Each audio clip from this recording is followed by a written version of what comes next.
Gaban has just revealed how he managed to injure an immortal Holy Knight, and this God Haki is the next stage of Conquerors that not only Luffy but Zoro and even more of the Straw Hats will be getting for the final war. That would have already been a peak week of One Piece, but Luffy asks Loki to join his crew, and then we get a flashback to 14 years ago where Shanks reveals his true red-haired snitch form. But don't zip it up just yet, cause Oda locked in so hard that there is a flashback within a flashback to 109 years ago where we see a young King Harald being a menace. Straight up domination? Yes! After feeling Imu's deadly aura, which reached even the Death Realm, Haruden, Gerd, and Rodo, they are quick in wanting to go back up to the Sun Realm so more people don't get hurt. However, Loki wants to go with them. His argument, well, because he has fought the people with Imu's Haki before, and by the sounds of it, bro clapped them up. Plus, how can Elbaf let these outsiders handle their business? But his brother isn't buying it due to his belief that Loki killed his father, King Harald, which has hurt Elbaf instead of helping. So Haruden's skepticism makes sense here, as what if Loki ends up siding with the Holy Knights and crashes out on his own countrymen again? While this fight between brothers is happening, Gaban is explaining how he hurt the God's Knights, but I will touch on that whole section later in the video, because all of a sudden Luffy asks Loki to join his crew, because if Loki becomes a Straw Hat, he kinda becomes Luffy's responsibility. Plus, Elbaf wouldn't want to cage up a Yonko's crew member, right? Instantly though, Zoro and mainly Faivanji are like, hell nah bruh, if this dude joins the crew, he might become the second strongest after Luffy with this Soul God fruit.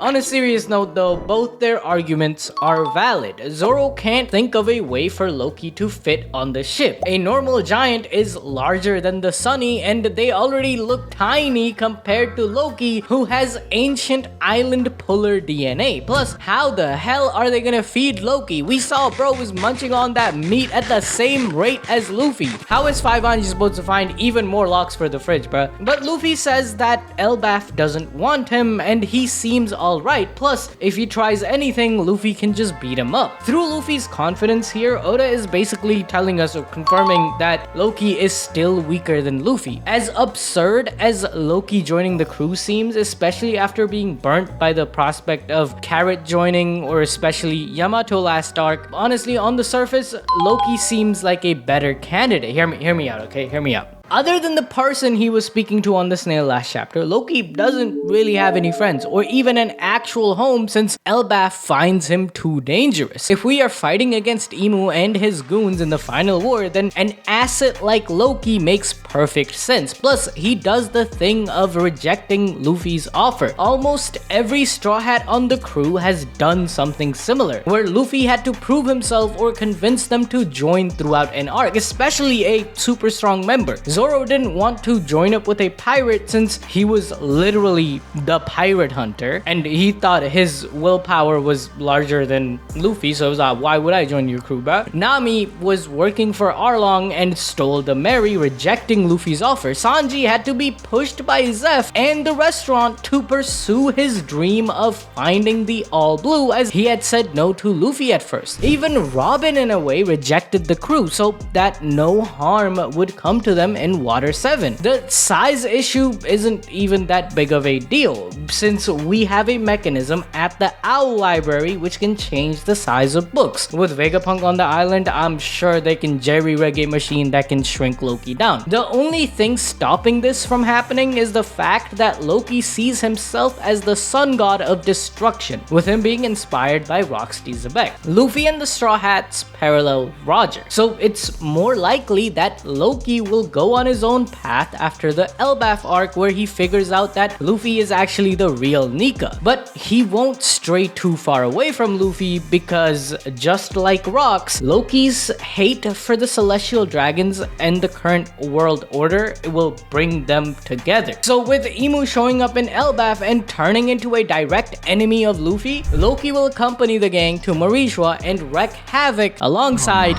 Monkey Deadbeat Dragon, in the process becoming an honorary member rather than a full-fledged Straw Hat. Even with the danger Loki poses, Gaban tells Hiruden to release him. This man has been around the block. As soon as he felt Imu's haki, Gaban knew how dangerous the situation had become. They will need all the help they can get because remember, even though the old man foreshot Saint Diddy, within a few moments through the God Haki strikes, Summers rose back up to fight. Still, the giants are reluctant as we learn that 14 years ago, Loki not only killed his father, but also 113 members of the castle guard, leaving Elder Ja Rule at the brink of death. But Gaban says that he felt a strange haki coming out of the castle that day. This must have been such a strong haki that Shanks conveniently was hanging out with the old man as they both went there to investigate. Rat-haired Shanks, guys, rat-haired Shanks. I'm telling y'all, I'll explain later.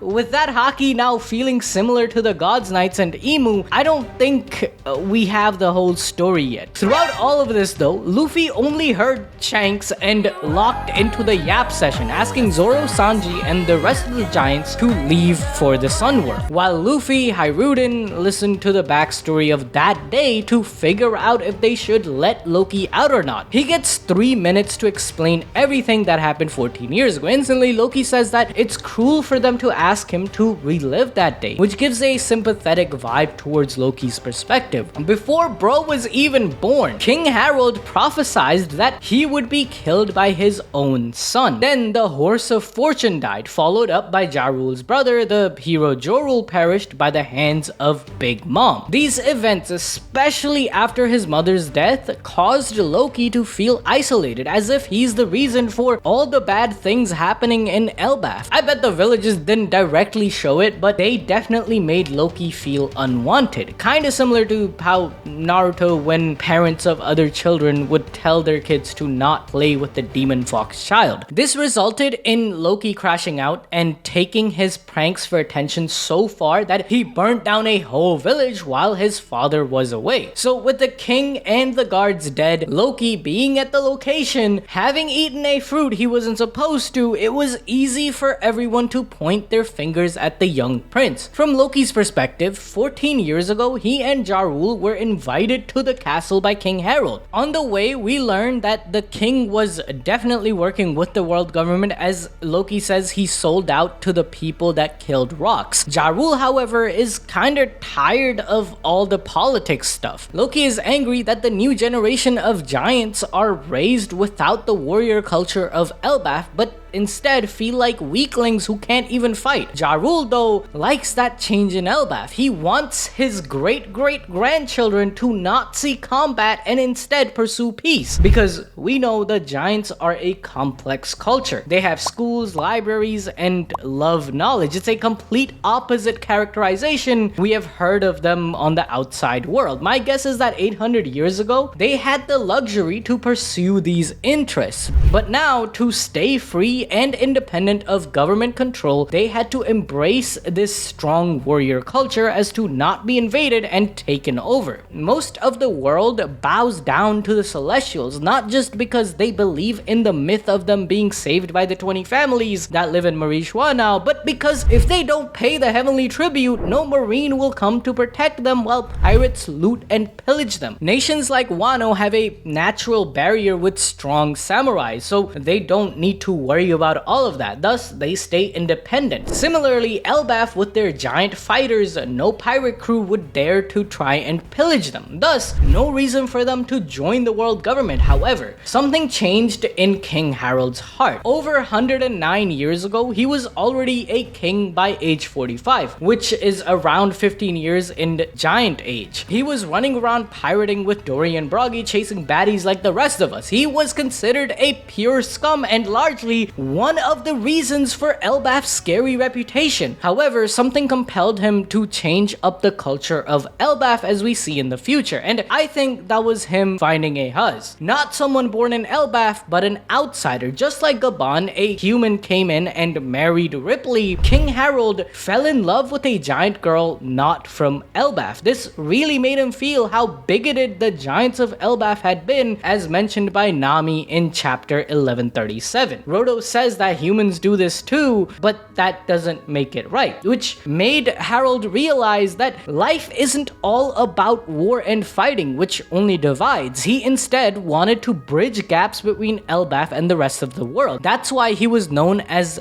ELBAF's benevolent king. Furthermore, one of the main themes in One Piece, especially in the final arc, is fighting for the future of your children. We saw this clearly with Kuma's sacrifice for Bonnie. Then Gaban, just a few chapters ago, for Colon. The giants started the fires in their libraries to save Rania and the kids. And of course, my goat, say it with me, Monkey Deadbeat Dragon has sacrificed everything since day one, becoming a deadbeat. It was for a good cause, for the future freedom of every child in the world, not just Luffy, okay? It was good cause. Go watch the revolutionary video. I explained why it was a good cause. So when King Harald fell in love with the giant baddie from outside, he started to understand that they weren't so different. He came to appreciate other cultures and other areas around the world too. He wanted a future where the children of ELBAF didn't just know war and had the freedom to choose the future they wanted. But everything in life comes with a trade-off. By demilitarizing ELBAF, the giants risk pirate attacks or even just the world government using underhanded tactics to force a takeover and war. So the only way for Harald to secure this peace and freedom for his people was to try and petition the world government to let them into the Reverie. This is similar to how Queen Otohime in Fishman Island tried to join the Reverie, becoming a part of the greater world, which not only would help the people of Fishman Island see the sun, but also through cooperation, the stigmas of discrimination and racism against them would slowly wither away. Because the more familiar we are with other groups of people or cultures, the more sympathetic and understanding of them we become. However, due to his own actions, King Harald had made ELBAF's reputation even worse to the whole world. So after falling in love with a woman he wasn't supposed to and having a child with her, he started to change his tune. He felt so ashamed that bro cut off his own horns, likely in an act of atonement, which was probably spurred on after his first wife and first love passed away, leading the king to later marry a pure-blooded ELBAF giant. Hence why Loki doesn't fuck with Haruden, since he has mixed giant blood and the island puller side of his DNA couldn't pull through. Either way, we know the king was in contact with the government, especially since Mother Caramel, who was working as a trafficker for Cypher Pole, was allowed to make her base in ELBAF over 60 years ago. Slowly, as time went on, Harald changed the policies and way of life for the giants. And this change of only needing to become a warrior was loved by everyone. That's why he's known as ELBAF's greatest king. But just like with the fishmen, the Gorosei were always going to be mega racist towards the giants of ELBAF, especially since they were very close to the ancient kingdom and Joy Boy over 800 years ago. They even worship the sun, as we see with the Solstice Festival. Imu views them as nothing but tools of destruction for him to use, so bro can oppress even more. That's why when Imu showed up in chapter 1150, he was mega pissed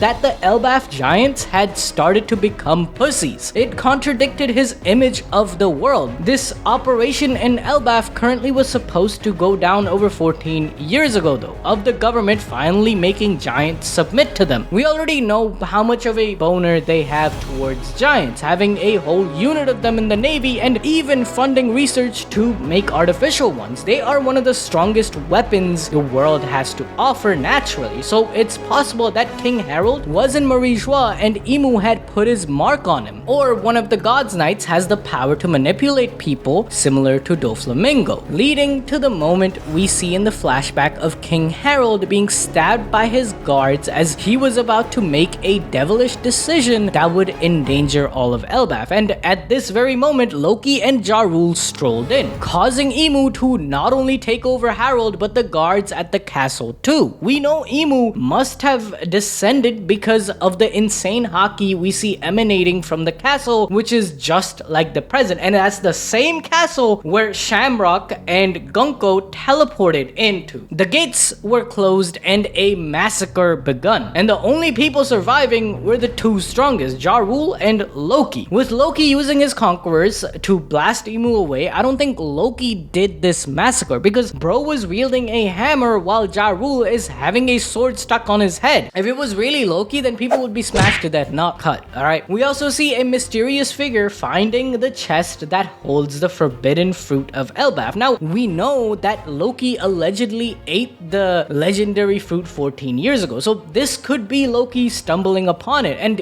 using the powers of this fruit, he was able to defend against Imu and the knights as well. However, there is another theory in the community that this fruit in the chest is different from the legendary fruit, as Oda calls it the forbidden one, something that no one is supposed to eat. So what if this was actually the Gomu Gomu no Mi, and it was stolen in this chaos, but then how did it end up in East Blue? If the government took it, then Imu wouldn't let it go away at any cost because it's Joy Boy's fruit. There's one possibility, I guess, that Loki took the legendary and forbidden fruit, but then after eating one of them, he sold the other to get his pirate career started. But the simplest explanation is that this is the same fruit Loki likely ate. And honestly, like, if you look at the timelines, yeah, so this happened 14 years ago, and then Shanks shows up in East Blue like what, 12, 13 years ago, and then Luffy eats the fruit 12 years ago because he was 7 years old, he's 19 right now. So the timeline kind of makes sense if you really want to stretch it, that Loki took both of the fruits. Whatever the case, we see a forbidden fruit. And you know what else is forbidden? Anime-drip.shop. Check out the merch, banger merch. Look at this Nakama shirt, it is peak. Look at all these Asta shirts. We have some new Boruto merch. This is just amazing. You guys should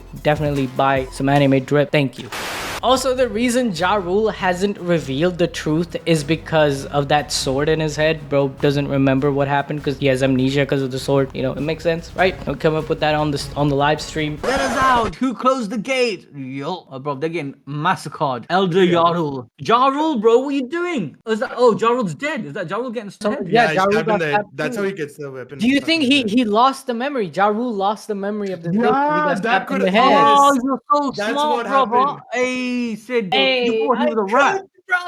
Every Thursday morning, well, it was Friday this time because Yusuf had a flight, but and we had Boruto chapter, but every Thursday morning we also stream the One Piece chapters. Go check it out. On this same day 14 years ago though, Shanks and Gaban were chilling on the hot tub eating Ripley's cooking. Gaban says that it's been like 3 or 4 years since they have shared a bath together, but to Shanks 10 years have passed. This kind of confirms my theory about how time feels different in Elbaf. Physically 10 years have passed, but to the people inside the island, only 33% of that time has gone by. This is likely due to that fog. Remember that fog they had to like go through to reach Elbaf? I think that fog has some like goofy effects. That's why Imu showed up in Elbaf wanting backup for Mariejois within hours of Shamrock leaving, and Shamrock being invited back instantly as their mission started. It all makes sense because of this time dilation, as only a few hours have passed inside, but outside nearly a day has gone by of Monkey Deadbeat Dragon's siege of Mariejois. This is also backed up by that Louis Arnault quote of "Don't linger too long in Elbaf." A small time skip is definitely happening as we leave the island. Shanks says that his life has completely changed now. He thought he wanted to be a carefree pirate with Buggy, but that's not what happened. And this mindset changed because of his final conversation with Roger. After his death, he went to Mariejois, as we find out that Shanks met Harald there. And Gaban even hints at Shanks being the child of destiny, likely referencing how they found him after God Valley. Shanks is a celestial figureland. His father is literally a Gorosei now, yet he was raised as a pirate. He has the clout and the strength to change things in the world. Bro was destined to change things, and did he change things? Looks like bro trained and cosplayed as a holy knight for 10 years, if you ask me. You know, I have never seen Shanks being friendly with a slave. I'm just saying, have you ever ever seen Shanks hang out with a celestial slave? I don't think so. The allegations are piling up.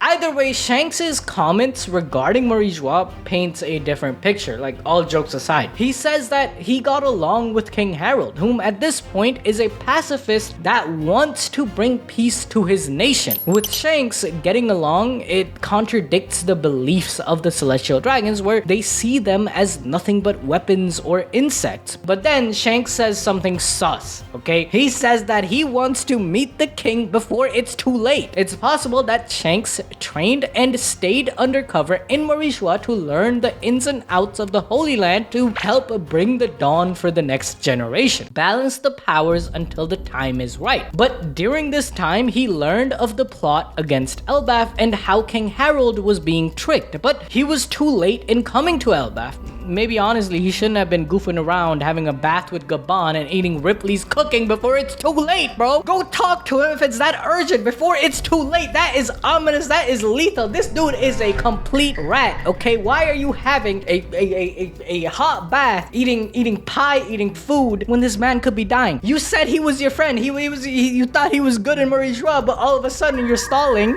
This feels like bro was stalling here, okay? Like Shanks was factored into Imu's plan, being controlled to distract Gaban while the other gods knights take care of business at the castle. Because when Shanks is in the bath, oh my god, bro, I just thought of that while recording this, yeah? Hear me out, okay? What is Shanks known as? He is known as the future sight killer, right? He's known as the observation killer. Oh my god. Imagine if Imu sent Shanks, he was in that bath with Gaban and Ripley, killing Gaban's observation, and the only time they were able to sense the big ass fucking Haki was Imu literally showed up, and we know Imu got that big Haki, and I don't think Shanks 14 years ago had the aura to decimate Imu's Haki. Okay, yo, am I cooking? I just came up with that. Yo, okay, I might be cooking there. All right, another reason I think Shanks may have been controlled at this time is because when Shanks is in the bath, we see a mark on his hand, similar to the marks that give Imu's immortality and teleportation powers to the God's Knights, hinting that Shanks was working for Imu here. However, if Shanks did have the mark and was immortal, why would he create a crew which has similar vibes and themes to Roger and even become a pirate in the first place? Plus, if Shanks did have Imu's immortality regen powers, why didn't his cut-off arm regenerate? I know he was in the sea, but we know that sea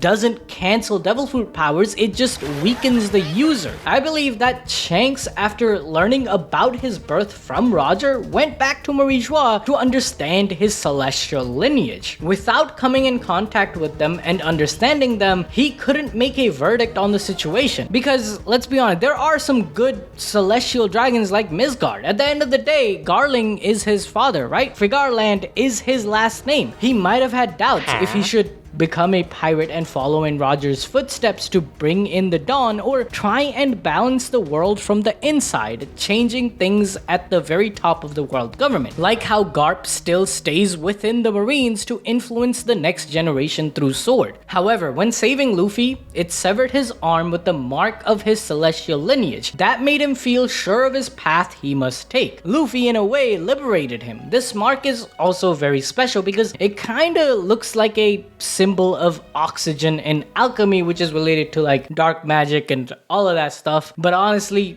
to me, it looks like a clover, which is linked to the Figarland family. So this mark could just be there to denote his family lineage. Maybe it was even there since he was a baby, as Suraj pointed out on our live stream. I think I want to do a deeper dive on this whole Shanks mark thing, maybe next chapter. So hit that like button and the notification bell. Holy crap, this video is so long. It's like 4,500 words. I've been scripting all night, guys. Please go get some gamer subs, code ABD 10% off, like support us, like leave comments, leave like.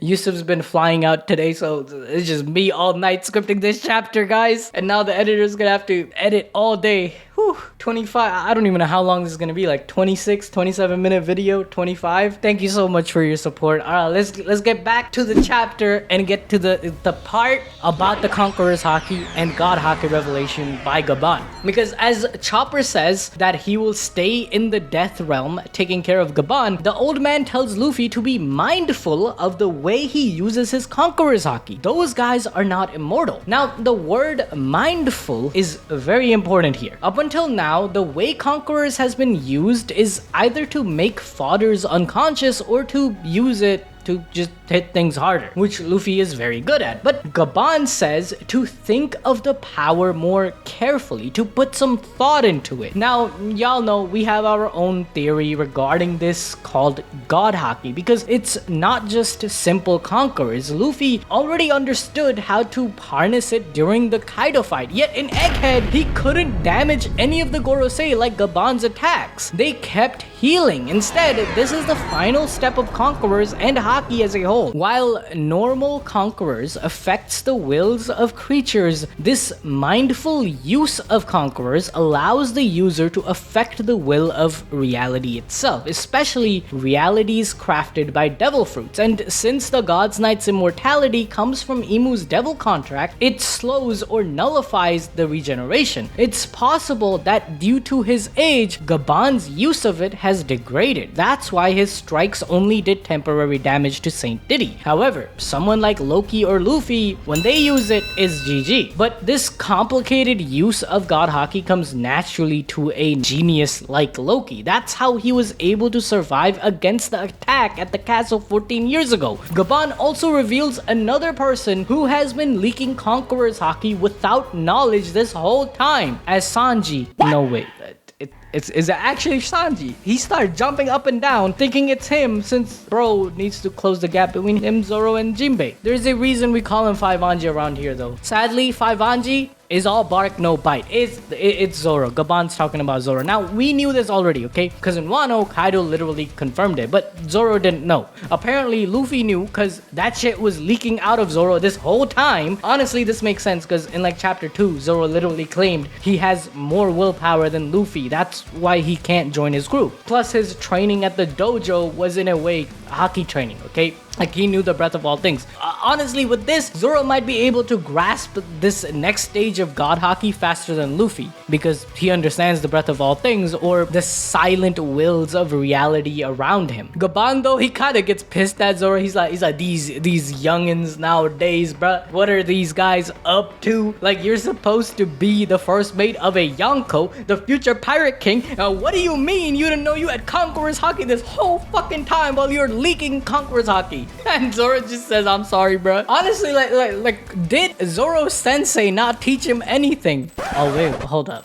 My bad. Fraud Hawk allegations just gained hella stocks. You're telling me Shanks might have immortality and Fraud Hawk, he didn't even teach Zoro Conqueror's Haki. Man, right. We know Zapata paints his shit black every day, chat. We know that, right? Now, 5-Anji, on the other hand, I didn't even know you could lose this much aura. Like, bro already had negative aura to begin with after barking for every giant woman or Stussy and Egghead. But now, it's just like, man, just a bow, bro. Be nonchalant. The huzzes don't fuck with this shit. Why are you begging to have conquerors? Okay, let's be serious. 5-Anji is still one of the wings of the Pirate King. I feel like this interaction kind of confirms that he will unlock his conquerors this arc, because with the God's Knights and Imu only being damaged by God Haki stemming from conquerors, Sanji will definitely have it. We have to remember that Sanji is a little slow to these things. He doesn't yearn for power or fights like the others. He fears that his strength might make him lose his emotions like his brothers or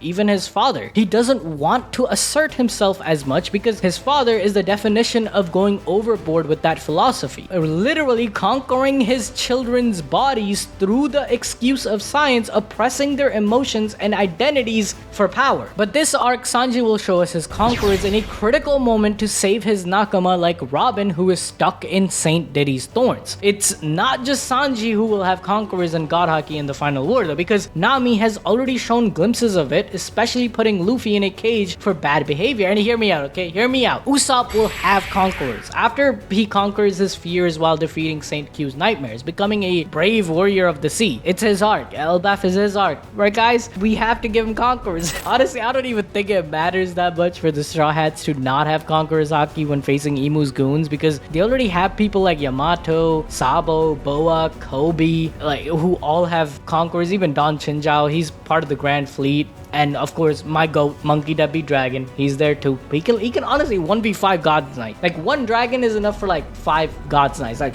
let's just be real here. Thank you for watching the video. Watch the Revolutionary Army video on screen right now, or watch the Shanks video. Watch the entire story of Shanks if you want to learn more about him. Anyway, I'll see you guys next time. I'm about to go to sleep. Good night.